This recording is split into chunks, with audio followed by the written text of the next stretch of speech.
Si tu as l'impression d'avoir atteint un plafond de verre personnel, professionnel ou spirituel dans ta vie, peu importe à quel point est-ce que tu te considères avancé dans n'importe quel domaine de ta vie, que ce soit ta carrière, tes objectifs, ta croissance personnelle, ta vie familiale, sociale, bref, que tu te retrouves aujourd'hui simplement épuisé, vide, déconnecté de toi-même malgré tout ce que tu as peut-être accompli, malgré toute l'expérience que tu as accumulée jusqu'ici, peut-être même à cause de l'expérience de ce que tu as accumulé jusqu'ici, et que tu commences à comprendre, à sentir que pour passer au prochain palier de ta vie, tu vas devoir faire un vrai travail émotionnel et peut-être même énergétique sur toi-même.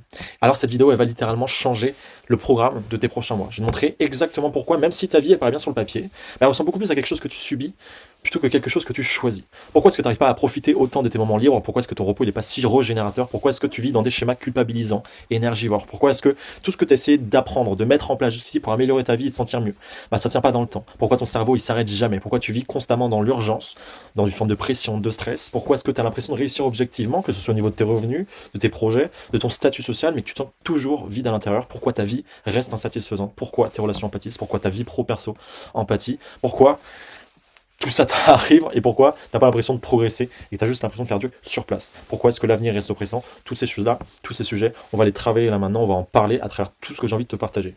Tout ça, je vais te dire que, ou je vais t'expliquer tout du long de cette vidéo que c'est parce que tu ne te connais pas suffisamment.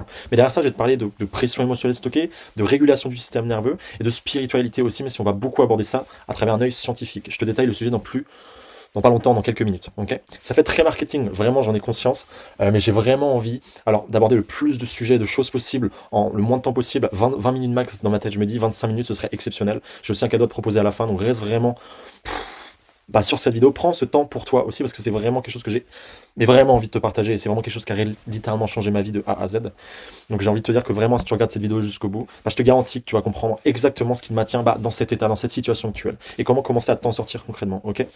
Tu vas repartir avec une compréhension précise de pourquoi est-ce que tu stagnes professionnellement malgré tes efforts, pourquoi ta vie personnelle, elle s'éteint doucement, pourquoi ton énergie, elle chute sans raison vraiment apparente, pourquoi est-ce que tes relations, elles sont, en tout cas, elles perdent de profondeur, de qualité, pourquoi est-ce que l'image que tu as de toi-même, c'est où ça devient ton plus grand frein au lieu d'être ton plus grand levier. Bref, tu vas avoir une méthode vraiment concrète pour te sortir de la confusion mentale chronique, dissoudre les schémas qui t'épuisent, retrouver de la clarté décisionnelle réelle et stabiliser ton énergie au quotidien. Et ça n'a pas de prix. Tu vas littéralement pouvoir commencer à voir ta vie s'améliorer, se transformer dans tous les domaines de ta vie ces prochains mois, si tu mets progressivement en place ce que je vais te dire. J'aurais vraiment pu te vendre cette vidéo, mais le but c'est vraiment que je te la partage contre ta ressource la plus précieuse, surtout dans le siècle et dans la société dans laquelle on vit, c'est-à-dire ton attention.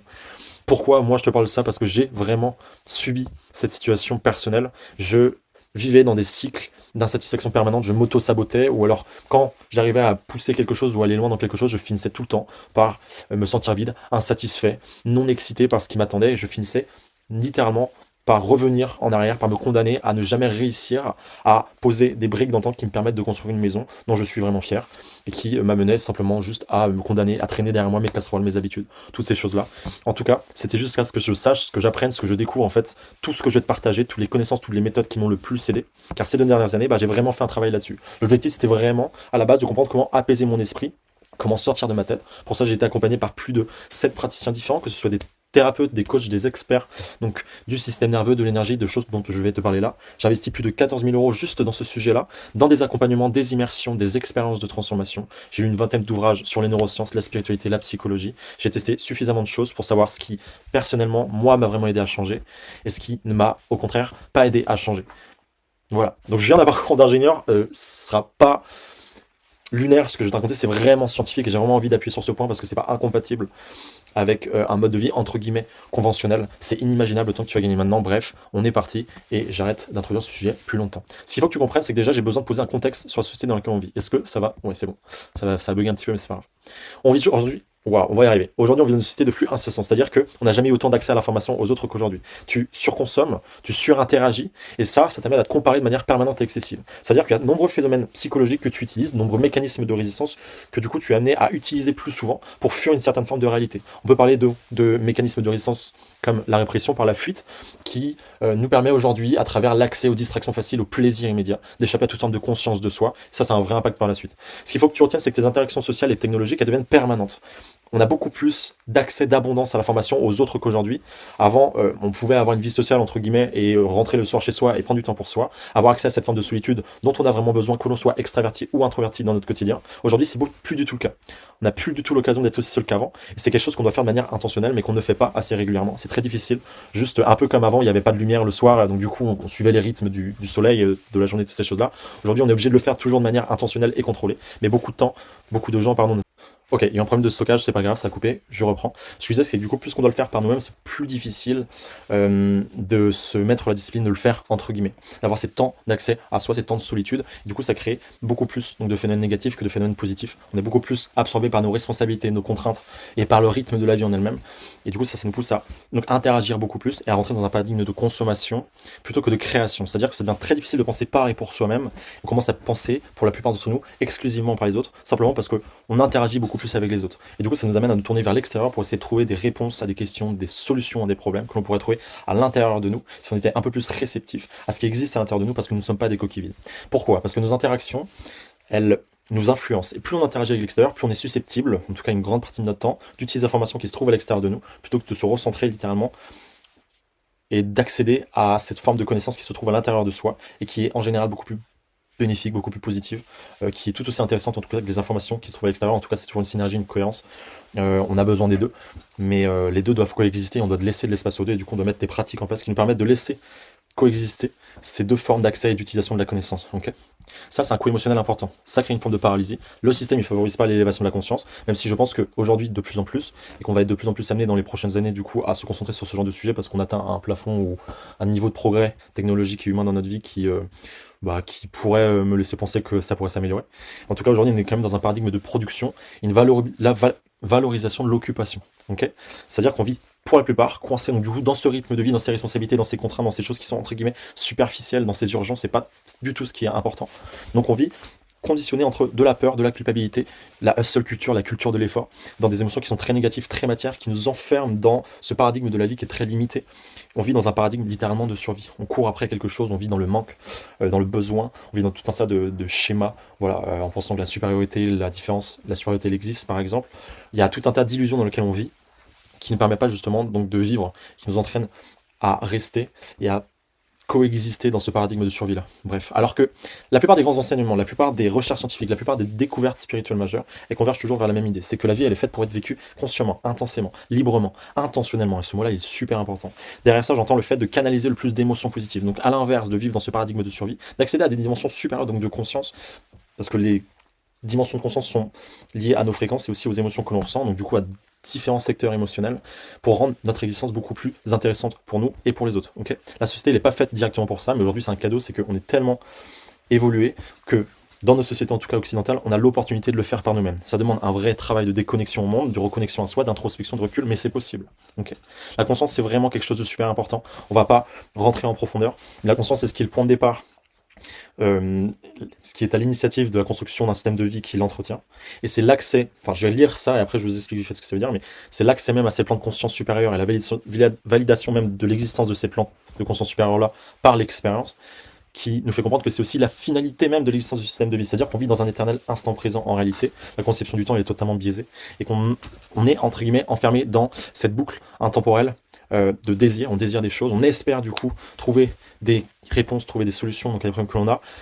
Et on pense que derrière ça nous permettra donc à la fois d'améliorer nos conditions d'existence, notre expérience de la vie, et souvent on finit très déçu parce qu'on est littéralement dans les plans 2D à essayer de chercher donc à des endroits où on ne peut pas trouver ce que l'on cherche, des émotions beaucoup plus positives, de paix, d'amour, de joie, parce qu'en réalité c'est ça que l'on veut vivre. On vit pour ressentir des choses. On est enfermé dans tout un tas d'émotions, dans tout un tas de besoins, qui nous donnent l'impression de ne pas mériter de ressentir certaines choses tout de suite. Et c'est pour ça que d'ailleurs, je fais une petite parenthèse là-dessus parce que c'est important, valeur gratuite, mais que parfois on a l'impression de ne pas. Donc c'est parce qu'on a l'impression de ne pas mériter certaines choses qu'on se sent obligé de fonctionner d'une certaine façon dans la vie.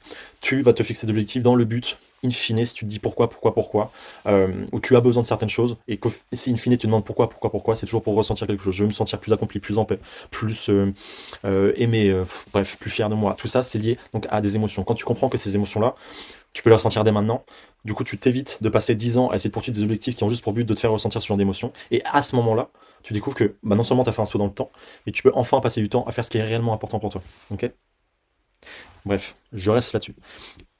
Je mets un trou de verre parce que c'est vraiment ça qu'il faut comprendre, c'est que accéder à une dimension de conscience supérieure, c'est très ésotérique, très spirituel, mais c'est très scientifique aussi. Ça nous permet de passer ce trou de verre-là, qui nous permet d'accéder directement à des émotions que l'on recherche, qu'on cherche à vivre, à ce sentiment de paix, à ce sentiment d'unité qu'on le recherche tous en réalité. Il faudrait donc passer beaucoup plus de temps et vivre beaucoup plus d'expériences pour comprendre ce de quoi je parle. Peut-être que vous comprenez déjà à votre façon de ce de quoi je parle, mais voilà, faut pas douter de ça, pardon. Et ça, c'est pour le coup, ça nous concerne tous. Bref. Hop, je passe à la suite. Pourquoi est-ce que tu restes comme tu es? Et les limites d'une vie rationnelle. C'est-à-dire que ce que je veux vraiment te faire comprendre, et c'est aussi pour ça que j'ai vraiment appuyé sur le fait de ne pas te connaître suffisamment, notamment sous cet aspect-là, ça t'empêche justement d'améliorer tous les sphères de ta vie, c'est que toutes tes expériences, tout ce dans quoi tu as été conditionné, tout ce que tu as vécu, ça a créé ta structure psychosomatique, ta structure intérieure, ok? Très jeune, tu vis des expériences que tu ne sais pas forcément digérer, des traumatismes pour certains, des micro-traumatismes pour d'autres. On vit tous des micro-traumatismes, c'est-à-dire des expériences voilà, qu'on ne digère pas littéralement, et on nous donne tous aussi du transgénérationnel, donc des choses, des expériences, des émotions qui ne nous appartiennent pas. Tout ça, ça nous conditionne, ok? Ça s'accumule, ça crée des nœuds, on refoule les choses, et ça, de manière soit émotionnelle et énergétique, ça nous empêche d'atteindre des niveaux plus élevés de conscience. Donc ça nous garde dans ce paradigme entre guillemets de survie. Ça nous empêche de procéder à ça nous empêche de lâcher prise et à abandonner certaines choses. Je dis très mal, mais en gros c'est ça. Chaque émotion refoulée, chaque besoin non exprimé, chaque ressenti non validé, ça vient s'imprimer dans le corps, dans la psyché, dans ton système, jusqu'à former donc des tensions invisibles mais constantes. On appelle ça une pression émotionnelle latente. C'est ce qu'on appelle littéralement le stress. Donc le stress, c'est peut-être pas vous ce que vous avez dans votre tête, mais en réalité c'est ça et on en subit tous. Donc les conséquences à partir du moment où on n'a pas fait ce nettoyage, ce travail libérateur de libération émotionnelle à l'intérieur de soi. Je vais pas détailler les conséquences du stress, mais il faut que tu comprennes qu'avant, quand on chassait le mammouth, ou en gros, c'est encore bugué, je suis vraiment désolé. Il faut que tu comprennes que avant, les hommes, ils produisaient du cortisol lorsque ils vivaient une situation vraiment de stress intense. Ils allaient chasser le mammouth, ils frôlaient la mort, voilà. Aujourd'hui, avec le rythme dans lequel on vit, avec les contraintes dans lesquelles on vit, les responsabilités que l'on a, on est amené, même avec les surinteractions que l'on a, on est amené à surproduire du cortisol en petite quantité de manière permanente. Ça a un impact vraiment sur ton corps. Voilà, c'est vraiment tout ce qu'il faut que tu comprennes. Ça dérègle vraiment ton système nerveux et ça n'a pas des bienfaits très agréables. Ok. Bref. Cette pression-là émotionnelle, elle est rétrogradée à l'échelle subconsciente, elle disparaît pas. C'est-à-dire que c'est pour ça qu'on n'a pas l'impression qu'elle nous impacte au quotidien, pourtant on en est tous vraiment victimes. C'est comme ça qu'elle programme littéralement ta vie. C'est pour ça que tu t'enfermes dans des boucles, dans des scénarios que tu répètes tout le temps, parce que ton système nerveux en fait est totalement déréglé. Et c'est ton mental ego qui prend vraiment dessus, qui crée des prises pour te permettre de survivre à travers tout ce que tu as vécu mais que tu n'as pas digéré. Donc en fait, ta réalité, c'est ça aujourd'hui. C'est le fait d'essayer de survivre à tout ce que tu as laissé exister, de tout ce que tu continues de se laisser s'accumuler en toi et que tu ne cherches pas justement à libérer. C'est pour ça que ta vie paraît lourde et paraît épuisante. C'est en partie aussi parce que tout ça, ça existe encore. Ok, c'est bien, ça ne bug pas pour l'instant, on est content. Ça a vraiment un impact pas très agréable. Ça a certaines conséquences. Tu continues de fonctionner en pilote automatique, donc ton ego il prend de l'espace, forcément. Tu continues de rester dans des scénarios confortables et satisfaisants. Du coup, ton cerveau, comme je te l'ai dit, il est fait pour te faire survivre, pas pour te faire vivre. Et tant qu'il a trouvé la formule qui te permet globalement d'exister, même si ça comprend créer des maladies dans le temps, de pas avoir une vie très satisfaisante, en fait, il va continuer d'utiliser ces scénarios parce qu'ils sont connus, ils sont confortables. Certaines formes d'interaction avec l'extérieur, et du coup, elles sont source de souffrance. Faut que tu comprennes que du coup, cette pression émotionnelle, c'est un peu comme du feu. Et les interactions, c'est un peu comme de l'huile. L'huile que tu viens mettre sur le feu. Plus il y a de feu, plus l'huile elle va faire réagir le feu, mais plus il y a d'huile, plus ça va être susceptible de faire réagir aussi la réaction de l'équation. Donc ça, c'est aussi quelque chose à prendre en compte. Ça te stimule, te surstimule. Et ça, c'est pas bon pour ton système nerveux. Tu restes plus facilement dans ta tête, donc du coup, c'est ton mental qui prend le dessus, qui dirige ta vie, et du coup, tu te coupes aussi totalement de toutes les autres fonctions de ton corps, ton instinct, ton intuition. Tu passes ta vie à chercher, donc du coup, des réponses à l'extérieur de toi, c'est ce qu'on disait, mais du coup, tu fais surtout de ton expérience de vie quelque chose de totalement physique, totalement limité. C'est ce qu'on disait au début de la vidéo. Ce que tu vibres t'empêche d'accéder à des champs informationnels intangibles, de connaissances de toi, ça désharmonise l'ensemble de tes énergies. En réalité, t'es pas ça, t'es quelqu'un de plus extraordinaire, de plus cohérent. C'est fou comme on est des êtres rationnels, mais aussi émotionnels, intuitifs, instinctifs. Le début de notre épopée personnelle et intentionnelle, et commence à l'intérieur de nous. Creuser, c'est découvrir l'existence de ces scénarios qui se répètent là. Et lâcher prise, c'est un processus d'abandon dans lequel on se défait de ces scénarios-là. Mais c'est difficile de lâcher prise, sans passer ou sans utiliser certaines choses. Ok ? Et c'est pour ça que si, en fait, tu apprends à mieux te connaître, toutes tes sphères de vie, elles seront améliorées d'une certaine façon. C'est un peu comme le truc on prend jamais de mauvaises décisions quand on manque d'informations. Enfin, en fait, si, mais il faut que tu dises que ce qui est réellement stressant, c'est de manquer d'informations lorsqu'on doit prendre une décision. Si aujourd'hui tu galères à prendre une décision dans ta vie ou que tu restes dans une situation parce qu'elle est confortable, mais que tu savais qu'il y avait un scénario qui était meilleur pour toi, que tu le savais déjà, que c'était sûr pour toi, évidemment tu prendrais ce scénario-là, tu prendrais ce chemin-là, tu prendrais tous ces risques-là parce que tu sais qu'à la fin, tu sais que cette décision serait la bonne. Mais la raison pour laquelle on ne prend pas ces bonnes décisions-là, c'est parce qu'on ne sait pas qu'elles sont bonnes, qu'on n'a pas suffisamment d'informations, on n'est pas suffisamment connecté à nos intuitions, à notre instinct, à ce que l'on veut vraiment, on n'a pas suffisamment d'informations même psychologiques sur ce qu'on a besoin, nous, d'avoir pour vivre, on n'a pas suffisamment de connaissances pour pouvoir prendre ces décisions-là. Mais l'idée, c'est que c'est vraiment ça, en fait. Ce manque de connaissances, il t'empêche à la fois de prendre ces décisions-là, mais de canaliser des émotions beaucoup plus positives derrière, donc du coup de créer un vrai alignement par la suite. De sortir d'un paradigme de stockage d'informations, d'émotions, de toutes ces choses-là, de continuer de rester dans un paradigme de consommation. Un paradigme de circulation, c'est-à-dire qu'une fois que tu comprends ce qui se passe à l'intérieur de toi, une fois que tu commences à pouvoir lâcher prise sur certaines choses, bah, tu commences aussi à abandonner en fait toutes ces choses qui te définissent. Parce que tu n'as plus besoin de t'identifier à ces choses-là. Parce que tu peux t'ouvrir enfin au changement et du coup, en fait, de choisir aussi, en tant qu'être créateur, des scénarios qui sont beaucoup plus confortables, satisfaisants pour toi. Parce que l'extérieur ou l'inconnu n'est pas si effrayant que ça, mais effrayant à ta façon. Ok, ça t'empêche littéralement d'utiliser une grande partie de ton potentiel humain, de ta conscience. L'importance de l'introspection active, elle est fondamentale, active dans le fait de vivre des expériences pour acquérir des connaissances, mais au niveau de plusieurs plans, pour transformer ton expérience actuelle de la vie. C'est-à-dire que tu dois introspecter de manière émotionnelle, donc au niveau de ton conditionnement sur toi-même, au niveau personnel, c'est-à-dire que dans ton profil et ta psychologie, en fait, il y a des informations qui sont utiles à avoir sur toi-même, qui peuvent te permettre littéralement de gagner des années, et d'avoir moins l'impression de tourner en rond, de ne pas être à ta place dans le monde, ou de ne pas être au bon endroit, sur ton bon chemin, toutes ces choses-là. Mais il y a aussi quelque chose de spirituel. Nous sommes des êtres spirituels, et on est souvent ignorant de l'immensité de notre vraie grandeur. Okay, l'idée, c'est vraiment de comprendre qu'aujourd'hui, si tu te sens mal dans ta situation actuelle, c'est que tu manques d'informations sur toi. Et prendre conscience de ça, prendre conscience tout court, c'est recevoir toutes ces informations dont tu manques. Ces informations dont tu manques, elles ne se trouvent pas dans des plans temporels et linéaires, mais dans des plans de conscience, donc c'est-à-dire émotionnels différents. C'est-à-dire que c'est pas le temps qui t'aidera à guérir ces blessures-là. C'est simplement, si tu ne prends pas conscience de certaines choses, si tu ne réalises pas certaines pratiques, si tu ne fais pas certaines thérapies, tu vas continuer d'accumuler dans le temps et de rester dans un mécanisme, dans un paradigme de survie qui te fera réagir ton corps aux interactions extérieures et à les événements de la vie d'une certaine façon. Et tu ne t'amélioreras pas dans le temps, ta vie continuera de devenir pesante. C'est pour ça que ce travail il est fondamental, il est super important. Se libérer émotionnellement, c'est recevoir toutes ces informations d'un plan de conscience supérieur que tu ne reçois pas ou qui ne se crée simplement pas, ces informations-là, dans ces dimensions dans lesquelles on se trouve dans la plupart du temps, dans ce paradigme de survie-là. Okay, et c'est vraiment là, et c'est vraiment pour ça que la méthode LDR elle a été créée, c'est pour te permettre d'accéder à cette connaissance de toi, à l'intérieur de toi-même, qui te permettra donc d'apaiser toute forme de névrose à l'intérieur de toi, de prendre conscience de ta nature de bien des manières différentes, et d'utiliser ce levier-là de connaissance de soi dans ta vie, pour pouvoir en fait commencer à t'engager sur ta propre voie, ton propre chemin, aller peut-être 10 fois plus vite qu'avant, à te sentir beaucoup plus épanoui, que ce soit dans ta sphère professionnelle, personnelle, dans ta vie sociale, de te revitaliser, de te redonner de l'énergie. Voilà, d'accéder à ces informations qui sont super importantes. Pourquoi? Parce qu'aujourd'hui, la plupart des gens, ils cherchent justement dans ce plan 2D dans le temps, ils cherchent un peu partout des connaissances, des méthodes, des routines, des nouveaux systèmes. Donc c'est bien, ces connaissances-là. Mais c'est pas des leviers qui peuvent être utilisés comme ils devraient l'être à leur juste valeur, dans le plan de conscience dans lequel tu te trouves, dans le plan émotionnel, conditionné dans lequel tu te trouves, ton corps ne peut pas les utiliser ni ta psyché de la meilleure des façons possibles. Lui, ce qu'il va faire, c'est simplement accumuler ces couches de connaissances et de pratiques, il va pas les utiliser comme elles devraient être utilisées, ça va juste alourdir plus qu'autre chose. Ils font littéralement que couler du béton sur des fondations qui sont en réalité fragiles. Ces fondations, c'est un peu le livre de ta connaissance. J'avais eu cette discussion avec un ami un jour, c'était super intéressant. C'est que au lieu d'essayer de creuser à l'intérieur de soi et de comprendre qu'en fait, on a tassé tout un tas de choses, tout un tas de couches sur des livres qu'on devrait juste ouvrir parce que tout ce qu'on a besoin de savoir, ça se trouve là-dedans. Bon, on va justement mettre ces couches-là, mettre ces couches-là, mettre ces couches-là, éviter de regarder à l'intérieur de nous toutes ces choses qui nous dérangent. Okay, ça, c'est pas grave, c'est juste un phénomène, donc un autre mécanisme de résistance qui permet à ton cerveau de rationaliser, d'utiliser ton mental, qui est censé t'aider simplement à chercher des solutions, mais qui est utilisé simplement aujourd'hui par ton cerveau pour essayer d'évacuer tout ce qui se trouve à l'intérieur de toi, mais que tu refuses de regarder, justement pour éviter de regarder ce qui se trouve à l'intérieur de toi, et enfin commencer un travail, donc de travail émotionnel en fait, de pardon, de lâcher prise, toutes ces choses-là, de voir simplement ce qui existe à l'intérieur de toi. Tout ce qui existe à l'extérieur, on en devient accro et addict, parce que ça nous permet de justifier ce qui existe à l'intérieur de nous, mais que l'on ne comprend même pas. Voilà. Quand tu décides d'arrêter de jouer à ce scénario-là, à ce jeu-là, qui n'est pas bénéfique pour toi et qui est source de tant de maladies, tant de choses, tant de déconnexions entre ton corps, ton esprit, et qui te coupe littéralement de ton potentiel et d'émotions qui sont beaucoup plus agréables, tu commences... Je me suis perdu.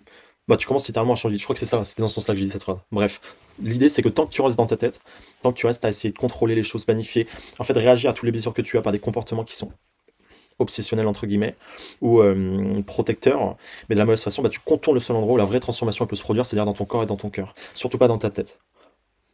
Et ça c'est vraiment un des points les plus importants de cette vidéo. La connaissance dont tu as besoin, elle se trouve dans ce livre. Et pour ça, ça demande d'enlever toutes les couches de toi, tout ce que tu as construit jusqu'ici, tout le béton qui... Il va falloir taper là-dedans pour, derrière ça, trouver le livre de ta connaissance à l'intérieur de toi. Tant que tu évites ce travail, tu répètes toute ta vie de la même manière, tu répètes les mêmes scénarios, tu répètes les mêmes routines, tu répètes cette vie insatisfaisante, ça t'empêche de passer, donc de rendre ton existence plus épanouissante ou plus cohérente. Ce mot-là il est super important. Et c'est pour ça que cette méthode existe. Avant ça, j'ai donné quelques informations sur moi, je vais te mettre un peu à nu, je te cache pas, mais ça te permet de créer un peu une connexion, mais c'est surtout pour te dire que, pour te faire comprendre que ce que je vais te partager derrière, c'est moi, c'est condensé de tout ce qui m'a aidé dans ma vie. C'est vraiment. En fait, ouais, je l'ai noté quand ça buguait tout à l'heure, mais il s'agit pas de vivre beaucoup de choses, il s'agit de vivre les bonnes choses. Et c'est pour ça qu'il faut décorréler vraiment ta progression, décorréler ta progression du temps, et vraiment l'attacher aux expériences et aux connaissances, à ce que tu vas pouvoir vivre. Mais c'est vraiment le condensé, tout ce que j'ai donné, de simplement ce que j'ai trié. Donc j'ai peut-être enlevé 80%, 90% d'expériences de connaissances qui m'ont servi à rien, pour pouvoir te donner vraiment la moelle, le Graal, le Saint Graal du Graal de ce qui m'a vraiment aidé, donc à changer. Mais ces méthodes-là, si tu te reconnais pas dans ma mission, dans mes valeurs, dans ma manière d'être, toutes ces choses-là, bah en fait, c'est peut-être pas du coup la meilleure méthode pour toi. L'idée, c'est comprendre que par contre, si tu matches avec moi, bah peut-être que ce sera plus intéressant que tu écoutes encore, parce que j'ai hâte de dire derrière, parce que ça pourrait vraiment t'aider, et ça j'en suis certain. D'ailleurs, ça pourra même parfaitement t'aider, même si tu te retrouves pas dans ma mission, ni dans mes valeurs, toutes ces choses-là. Ma mission aujourd'hui, j'ai fait vraiment ce travail il y a 2 mois, donc c'est vraiment tout récent, et je continuerai de le faire, donc elle changera dans le temps, c'est de transformer mon expérience personnelle de la vie en une vie, mon expérience personnelle de la vie, donc c'est-à-dire mon exploration, enfin j'ai vraiment envie d'explorer la vie sous tous ses angles, mais vraiment transmettre ça à travers quelque chose de conscient, d'amusant, d'audacieux, et transmuter entre guillemets cette exploration-là du monde en une œuvre de transmission qui pourrait potentiellement aider les gens à élever leur niveau de conscience, tellement moi ça m'a aidé d'une manière générale, et que je pense que c'est un petit peu tout ce que l'on cherche, c'est ce que je disais tout à l'heure par rapport à la paix et l'unité. Mes valeurs, alors j'en ai pas mal, mais j'en ai vraiment des principales qui me dirigent au quotidien. J'ai besoin d'énormément d'harmonie, j'utilise le changement vraiment comme un levier pour exprimer ma liberté la plus profonde, donc du coup je m'ouvre aussi à l'inconnu. En tout cas, c'est vraiment important d'essayer d'incarner cette valeur-là parce que ça me vraiment changer beaucoup plus vite qu'avant, de manière peut-être même exponentielle. C'est important pour moi de provoquer ma vie, mais surtout d'oser, d'essayer de créer, de m'ouvrir, d'exister pour vivre et pas pour survivre. Donc du coup, toujours d'accéder à cette forme de conscience. De le faire avec beaucoup d'authenticité, d'intégrité, c'est-à-dire ne pas vouloir ce que veulent les autres, mais vouloir vraiment ce que je veux moi, dans chaque relation, dans chaque initiative. Faire de mon quotidien un espace actif de création, d'expériences vitalisantes, que ça me donne de l'énergie. De le faire vraiment par passion, voir ça comme si c'était un jeu dans lequel il n'y a pas trop d'enjeux, pour que ça puisse me permettre d'être curieux, de pas juger ce qui m'arrive, d'aller plus facilement vers l'inconnu. Et si tout ce travail que je fais sur moi-même, ça peut permettre de contribuer, de donner des choses aux gens, de tisser des relations profondes, de rassembler, de transmettre à ma façon, bah c'est parfait. Où je vais, alors j'ai plusieurs gros objectifs là vraiment dans ma vision, dans les 10 prochaines années, mais si je peux utiliser les 10 prochaines années qui m'attendent pour vivre une épopée stratégique, émotionnellement et spirituellement libératrice et en faire profiter le plus de monde possible, bah ça pourrait être super. Et je pense que c'est vraiment l'objectif avec lequel la vidéo que je crée est le plus en adéquation et en cohérence. Ça a encore coupé, je sais pas où j'en étais, mais l'idée c'est que je disais que ce que je fais du coup à partir de ça, c'est que j'encadre des travaux individuels aujourd'hui et collectifs de recentrage, de revitalisation avec des personnes qui sont en saturation mentale et émotionnelle. Pour ça j'utilise plein de méthodes différentes, mais aussi des choses dont je vais vous expliquer, donc juste en dessous. Pour moi il s'agit vraiment plus de faire simplement savoir que ça existe, donc de transmettre la connaissance, mais de comprendre ou de le faire vivre, parce que la connaissance, elle s'imprime, elle se transmet, elle se transmute dans le corps, lorsqu'on vit justement les expériences. Voilà. Et c'est vraiment le fait de vivre des expériences, c'est pas juste d'être derrière un livre ou un bureau, qui seulement, parce que ça m'a vraiment aidé beaucoup aussi d'accéder à certaines informations, mais de faire des rencontres, de multiplier les expériences, pardon, qui m'a vraiment aidé à changer. Okay. Donc c'est pour ça que j'ai présenté la méthode LDR. C'est bizarre, j'arrive pas à dézoomer, c'est pas grave. La méthode LDR, c'est vraiment, comme je te dis, le condensé de tout ce qui m'a vraiment aidé à sortir de ma tête, avoir de la clarté sur ce que je veux plus tard, et puis élever aussi mes standards, mes habitudes, poser des limites, abandonner vraiment l'ancienne identité de ce que j'étais pour pouvoir rentrer dans un paradigme de circulation et de changer en fait continuellement, constamment en fonction de ce que je dois devenir et arrêter de devenir en même temps en permanence pour devenir la personne que j'ai envie d'être dans quelques années. La première étape de cette méthode, c'est la libération. Par là, j'entends aussi réharmonisation. Ton système nerveux, du coup, si tu as bien compris autonome, il gouverne 95% de ta vie dans le subconscient. Ta réaction au stress, à l'échec, à l'incertitude, tout ça c'est programmé en dessous de ton niveau conscient. C'est-à-dire que tu n'as pas forcément d'impact dessus. Tu continues de répéter les mêmes scénarios parce que tu n'as pas le contrôle là-dessus. C'est pas toi qui choisis, c'est ton subconscient qui rejoue encore ces mêmes scénarios, accumulés, enregistrés, remodelés depuis l'enfance, pour essayer constamment dans ton cerveau de survivre à ta réalité actuelle. Mais ta réalité que tu as créée en fait avec tes expériences dans le temps, sans dépasser ce que tu es, sans libérer ces émotions-là. C'est pour ça que tu ne changes pas de réalité. Tant que tu essaies de changer ça par la pensée et la volonté, tu utilises ce qui te permet même d'échapper à cette pression émotionnelle pour essayer de te libérer de cette pression émotionnelle. Ça ne marche pas. Le subconscient il est beaucoup plus puissant que toi. Ça va pas passer comme ça. Mais ce qui est intéressant, c'est qu'il y a beaucoup de pratiques, enfin certaines pratiques de conscience aujourd'hui qui existent, qui permettent d'accéder directement à de nouveaux, enfin déjà dans le subconscient, mais à des plans de conscience et des plans vibratoires différents. Et de cette manière-là, c'est beaucoup plus facile de reprogrammer ton esprit et de prendre conscience donc de tes émotions, de ce qui existe à l'intérieur de toi, d'en parler, de pouvoir le reprogrammer dans des états de modifiés de conscience. Pour changer cet état intérieur de manière répétée, c'est changer vraiment littéralement ta vie dans son ensemble. Donc ça libère les nœuds émotionnels stockés depuis des années, ça te libère des schémas, des mémoires cellulaires, donc tout ce qui t'a été donné et qui t'appartient pas forcément, ça réharmonise tes centres énergétiques, et du coup ça crée une cohérence dans ton corps, et du coup à ce moment-là l'énergie elle peut enfin circuler, ça crée une vraie différence dans ta vie, parce que ça crée une vie, enfin ça permet de vivre de manière beaucoup plus fluide et beaucoup moins pesante. D'avoir l'impression d'être moins dans la force et d'écouter beaucoup plus facilement ton intuition. Tu peux reprogrammer biologiquement ton cerveau, ton corps, te reconnecter à ton instinct, ton intuition, donc du coup, tous tes cerveaux de ton corps, toutes tes potentiels, toutes tes capacités. Ta pression intérieure, elle s'apaise parce qu'elle existe moins. C'est comme si à la base, tu étais noir ou tu t'es noirci dans le temps, et qu'en fait, ça faisait un grand ménage à l'intérieur de toi, et tu te redécouvrais que en fait, tu n'étais pas noir mais blanc. Bref, tes pensées, ton stress s'apaise parce que du coup, si tu as moins d'émotions à l'intérieur de toi, bah, tu génères moins de pensées à partir de ces émotions-là. Donc du coup, tu as beaucoup plus de paix dans ton esprit, toutes ces choses-là, donc tu es plus susceptible de canaliser des émotions positives. Et puis ton système nerveux, il se régule en fait, ok. Et ton scénario de vie commence à changer. Pour ça, alors il y a ce qu'on appelle le breathwork. Le breathwork, c'est une de ces pratiques de conscience-là qui existent, notamment les respirations conscience. C'est quelque chose qui, en changeant le rythme de ta respiration, en faisant ce qu'on appelle de l'hyperventilation, te permet d'accéder à des états de modifiés de conscience. Et à partir de là, on va venir reprogrammer ton esprit. C'est littéralement ce qu'on a proposé dans des immersions qu'on a organisées comme celle de février 2026. Tu as accès à cette vidéo-là sur mon compte YouTube, sur ma chaîne YouTube, bon c'est pareil. Je te laisse aller voir donc à la fois le film si ça t'intéresse, mais aussi dans la vidéo il y a une grande partie de témoignages des personnes qui ont pu vivre ce genre d'expérience et qui, enfin aussi un événement de déconnexion, c'est l'étape 2 dont je parlais juste après, et qui ont pu vraiment vivre une transformation de l'intérieur et quelque chose de marquant. C'est vraiment super important pour nous de te le partager. Et il faut que tu comprennes que ça te permet vraiment de faire un sprint, de passer ce trou de verre justement, ce que je te disais au tout début. D'ailleurs, c'est aussi ça le cadeau de la vidéo. Si tu es intéressé par tout ce que je viens de te dire ou tu te sens concerné par tout ce que je viens de te dire, je t'offre un breathwork offert basé sur la réharmonisation de tes centres énergétiques. Donc c'est quelque chose dont j'expliquais aussi un peu tout du long de la vidéo. Plus une ressource gratuite qui se trouve dans mon school, qui te permet de t'initier aux pratiques de conscience de manière donc quotidienne. Ça a été réalisé avec des professionnels de la respiration consciente. Puis c'est plein de ressources, donc à la fois audio, musical, vidéo, pour te permettre de, à ton rythme dans ton quotidien, simplement mettre en place ce genre de pratiques qui peuvent t'aider à faire un sprint et accéder à des plans supérieurs de conscience. Et puis bien sûr, ça a plein d'autres bienfaits parce que la méditation, ça a plein d'autres bienfaits, la respiration, c'est la même chose. Bref, tout ça, ça demande inévitablement de te préparer à vivre un effondrement de l'intérieur. C'est-à-dire que si tu changes pas aujourd'hui, c'est que cette situation elle est confortable pour toi. C'est que tu as des raisons déjà dans ton cerveau, de manière inconsciente, mais aussi de manière consciente, de rester dans cette bulle, dans ce scénario-là actuel. Mais tu n'es pas forcément que ça. Et le fait de vivre ce genre d'expérience, ça permet à des personnes de découvrir aussi qui ils sont de manière aussi plus complète, plus holistique, plus divine. Okay, la plupart des gens ne sont pas prêts à dépasser. Donc leur opinion, leur position, on est beaucoup sur la défensive aujourd'hui parce qu'on vit principalement dans nos peurs. C'est un peu les effets aussi du stress sur un plan donc holistique et spirituel. Alors si tu associes le fait que les gens sont sur la défensive avec le fait que quand je te parle vraiment de respiration consciente et de breathwork, en fait à part en le vivant, tu peux pas vraiment comprendre l'impact que ça a dans ta vie, mais c'est aussi pour ça que c'est important de le découvrir. Du coup les gens en regardant cette vidéo, ils n'ont pas forcément le réflexe de s'initier à ce genre de pratique. Et je connais aussi plein de gens qui connaissent ce genre de pratique, mais qui voient ça de loin et qui ne font pas le pas. Et je trouve ça vraiment dommage parce que c'est vraiment un cadeau qu'on te fait là.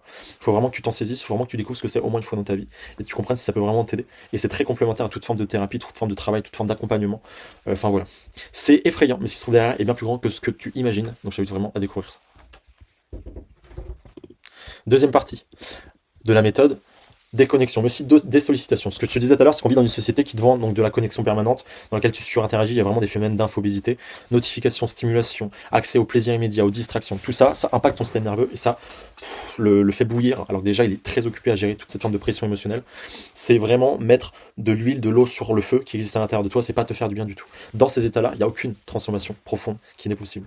Nous, en tant qu'humain, surtout dans la société dans laquelle on vit, et ça c'est vraiment un avis très personnel, mais je pense aussi que c'est une tendance qui se développe et que ça se voit autour de nous. On a besoin de vivre des expériences de plus en plus concrètes, de plus en plus humaines, de plus en plus en présentiel. Les expériences vécues en présence, c'est vraiment quelque chose qui a changé mon existence. Déjà, le fait de faire des rencontres de personnes que tu ne connais pas, dans un lieu que tu ne connais pas, avec une nouvelle intention, ça te permet d'imprimer profondément dans le système nerveux de nouvelles expériences, de nouvelles connaissances, de nouveaux modes de fonctionnement et d'abandonner plus facilement d'autres choses. Ça te permet d'accéder à d'autres émotions, une certaine forme d'amour, de sortir de ta zone de confort, mais toujours pour du mieux. Ça te permet de réaliser ce que j'appelle des apprentissages asymétriques. C'est-à-dire que très régulièrement, quand je passe 3 jours avec quelqu'un ou que j'ai l'impression de passer une semaine avec des gens, j'ai toujours l'impression de faire un bond dans le temps. C'est-à-dire qu'une semaine, c'est comme si c'était un an d'apprentissage. Mais en réalité, c'est vraiment un an d'apprentissage. Ah, j'en appelle. Et ça, c'est vraiment assez durable parce que du coup, tu as l'impression de vraiment gagner du temps. Mais au sens propre du terme, tu gagnes du temps, tu gagnes des années de vie.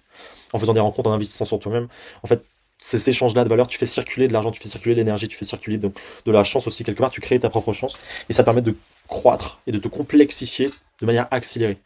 Ok, tu passes vraiment d'un temps chronos, c'est un temps kairos. C'est-à-dire que tu fais vraiment, toujours tu fonces dans ce trou de verre en fait. C'est pour ça que tes expériences de vie elles deviennent de plus en plus agréables. Au début, tu as l'impression de progresser peut-être de manière machinale où tu es dans un chemin du désert, puis à un moment, tu comprends vraiment l'effet de levier que c'est de prendre des risques de cette façon-là, qui n'en sont pas en réalité. Voilà, j'ai jamais eu de problème particulier juste à prendre ce genre de risque, entre guillemets. Le fait de limiter tes interactions avec l'extérieur, ça permet de te tourner vers l'intérieur, ça permet de réactiver du coup ton libre arbitre parce que tu penses beaucoup plus facilement par toi-même, ça permet de regagner ton attention et c'est la ressource, l'une des ressources en tout cas que tu as déjà de base, mais qui est une des ressources les plus importantes aujourd'hui de ta vie avec ton temps, ton énergie, ton argent. Ça permet de te reconnecter à toi, de te clôturer aussi certains chapitres de ta vie pour transiter vers d'autres chapitres de ta vie et débloquer certains paliers de ta vie. C'est pour ça que cet effet de levier-là, il est utilisé, parce que c'est aussi quelque chose qui nous permet de revenir à en fait, l'expérience de l'instant présent, à l'essentiel, et d'utiliser cette expérience comme effet de levier pour jouir, ça a encore bugué, je suis désolé, mais de jouir littéralement plus facilement de toute ta vie, en fait, de manière générale. Enfin, le but, c'est pas d'éprouver ce genre d'émotion ou de vivre ce genre d'expérience que de manière ponctuelle dans des événements organisés. C'est de poser en tout cas de vivre à travers cette intention-là de manière quotidienne. Et lorsque tu fais vraiment ce travail sur toi-même, où tu prends vraiment cette voie-là dans le temps, où tu fais vraiment attention à ça, et que tu prends en fait ce temps-là à travers tout ce dans quoi tu es, que ce soit dans tes responsabilités, tes contraintes, la gestion de ta vie de manière générale. En fait, il y a vraiment des effets positifs à long terme. Ok. Le fait de changer d'environnement, ça permet aussi de changer tout court. Voilà. La troisième étape, c'est qu'une fois qu'en fait tu utilises les deux premiers effets de levier, ça te permet de moduler littéralement ton corps et de te reconfigurer de l'intérieur, d'intégrer de nouvelles informations, d'abandonner en fait ce que tu étais, ce que tu pensais être, ce à quoi tu t'identifiais, pour pouvoir refaire émerger en fait, une nouvelle version de toi-même, un fonctionnement de vie plus cohérent, de nouvelles habitudes qui sont plus alignées donc avec ce que tu veux être et ce que tu devrais être en réalité. Voilà. Tu sors du paradigme littéralement de survie, tu commences vraiment à te poser des questions pour toi, en fonction de ce qui est le plus important pour toi, en fonction d'émotions qui sont beaucoup plus élevées, et du coup ta vie elle devient moins rigide, moins mécanique, plus modulable. Okay, du coup ce qui doit changer change, parce que du coup t'es pas obligé de mettre une intention sur tout, parce que ton inconscient fait le travail, en fait, n'est plus contre toi, mais avec toi. Et puisqu'il contrôle 98% de ton fonctionnement, de tout ça, en fait, du coup, tu es prêt. Il communique différemment à l'univers. Tu dégages une énergie différente. Et du coup, tu arrives des choses différentes. Tu t'enfermes dans des secteurs de destin, c'est ce que je disais au début, je n'avais pas détaillé. Mais beaucoup plus intéressant. Dans des dimensions de conscience, tu communiques avec l'univers de manière différente. Tu vibres de manière différente. Il t'arrive des choses différentes. Parce qu'on est, voilà, on est aussi des êtres donc d'énergie. Et on communique avec des choses qui sont intangibles, mais qui existent. Et c'est pas parce que ça se voit pas que ça existe pas. Et ça, c'est encore une fois scientifique. Il n'y a rien d'ésotérique ou de spirituel. Tu passes d'un paradigme de stockage à un paradigme de circulation, d'un paradigme de consommation du coup à un paradigme de création. Tu arrêtes de réagir constamment donc aux interactions de l'extérieur et tu commences du coup à proagir, donc c'est-à-dire à te concentrer sur ce sur quoi tu as vraiment du contrôle, au lieu d'essayer de donner de l'attention ou de l'énergie ou du pouvoir aux circonstances extérieures qui régissent ou qui font partie aussi de ta vie. Et du coup, tu passes de l'entropie psychique à la syntropie psychique, mais aussi émotionnelle dans tous tes corps, que ce soit tes corps physiques, tes corps psychiques et tes corps aussi spirituels. Ça devient plus facile de changer. Littéralement, avant je passais énormément de temps, et c'est aussi le témoignage perso, mais à essayer de chercher tout un tas de méthodes. J'étais ce personnage, j'étais cette personne. À essayer de m'enfermer dans des systèmes que j'utilisais même pas, des routines qui étaient de plus en plus grosses. Essayer vraiment de tomber dans ce besoin de tout contrôler, d'avoir l'impression j'étais tout sauf dans ce lâcher prise là, tout sauf dans ces paradigmes là. Du coup, je faisais que alourdir mon esprit. Ma vie, elle était chiante à mourir, je prenais pas les bonnes décisions et j'avais l'impression que si je m'investissais dans un domaine de ma vie, c'était tout le reste qui s'écroulait. Ma vie était fragile. Depuis que j'ai vraiment abandonné tout ça et que j'ai commencé à refaire ce travail de l'intérieur et à recommencer entre guillemets de zéro, en fait tout a changé. Et aujourd'hui, je vois bien que j'utilise des systèmes beaucoup plus simples, que ma vie est beaucoup plus simple, que je suis au tout début vraiment de mon ascension personnelle parce que c'est loin d'être fini, j'ai encore beaucoup de choses à apprendre, beaucoup de choses sur lesquelles me concentrer, mais ça n'a rien à voir avec ma vie d'avant, alors que je pensais que ma vie d'avant était déjà bien. C'est vraiment vous dire à quel point, mais en fait, ta pensée, ta manière d'être change. Voilà. Ça permet de travailler sur ta clarté. C'est-à-dire que si, en fait, tu abandonnes vraiment tout ce qui te faisait croire ce que tu croyais jusqu'ici, bah du coup, tu peux peut-être avec beaucoup plus de lucidité voir si en fait tu grimpes le bon mur actuellement. Il serait pas plus intéressant d'essayer de descendre l'échelle sur laquelle tu es, d'avoir le courage de le faire. Même si, en fait, jusqu'ici, bah pour toi, la réussite c'était juste le fait d'essayer de monter cette échelle le plus vite possible pour grimper simplement un autre mur. Tes paradigmes changent. Tu communiques différemment aux gens parce que t'es beaucoup plus facile. T'as plus d'informations sur toi-même. T'es beaucoup moins en réaction à l'extérieur, donc t'es beaucoup moins sur la défensive. T'as des émotions beaucoup plus de pardon, d'amour, de joie. Donc c'est beaucoup plus facile aussi de pardonner les gens, de dire ce que tu ressens, ce que tu penses. Et du coup, ça améliore aussi l'entièreté de tes relations, que ce soit amicales, professionnelles, sentimentales, familiales, toutes ces choses-là. Tu prends des décisions stratégiques pro-perso qui sont beaucoup plus intéressantes parce que cet accès à l'information te permet de prendre des risques sans savoir ce qui t'attend, mais avec le soutien de cette intuition-là, de cet instinct qui te dit fais-le, et ça va bien se passer. Et du coup, tu te permets de changer, en fait, prendre des décisions que tu ne te serais pas permis de prendre dans ta vie avant, et ça se passe en fait naturellement parce que la vie vraiment te soutient. Tes habitudes peuvent être abandonnées, tout ce qui était source de honte pour toi avant, où tu continuais, en fait, toutes les habitudes qu'avait ton ancien toi, soit à quoi tu t'identifiais, que tu répétais dans ton scénario de survie, bah, en fait, vont progressivement s'abandonner parce que tu vas passer à un autre paradigme, à un autre scénario. Et du coup, tu vas vraiment découvrir un nouveau toi. Et ça se fait très naturellement. Tu vas pas avoir besoin de forcer toutes ces choses-là. Tu vas utiliser des systèmes beaucoup plus simples ou différents. Tu vas changer donc aussi ton environnement en posant notamment des limites. Tu vas vraiment, enfin, ça fait aussi partie d'habitude, mais littéralement toute ta vie va changer. Et ça a des effets vraiment bénéfiques sur toute ta vie. Je te laisserai mettre pause si tu as envie vraiment de lire. Mais en fait, c'est la synthèse de tout ce qu'on a dit jusqu'ici. Ok, c'est littéralement la fin. J'ai passé beaucoup plus de 20 minutes, je pense. C'est dommage. C'est pas grave. Je le répète, n'hésitez vraiment pas à me contacter par WhatsApp, donc dans la description de cette vidéo, et me dire que vous voulez essayer donc un breathwork, une respiration découverte. Je serais ravi de vous faire découvrir ce genre de pratique. Voilà, il n'y a pas d'engagement, il n'y a pas de, enfin, il y a pas de piège. Voilà, on va juste discuter de ton cas. Évidemment, si je pense que je peux t'aider ou que toi, tu as simplement envie de continuer ce travail à l'intérieur de toi parce que tu penses que ça va vraiment t'apporter quelque chose, on peut aussi parler de tout ce qu'on propose derrière, que ce soit donc du coup à travers donc, les process qu'on vous fait vivre, les événements donc de déconnexion qu'on propose, les services de déconnexion et tous les travaux de mentorat derrière qu'on propose aussi. Mais vraiment, n'hésitez pas à faire ce pas-là, ça vous engage à rien. C'est 1 heure de votre temps dans votre vie, sur un week-end ou un temps dans la semaine. Ça peut vraiment vous aider. Si vous voulez plus d'informations, n'hésitez pas donc à me contacter.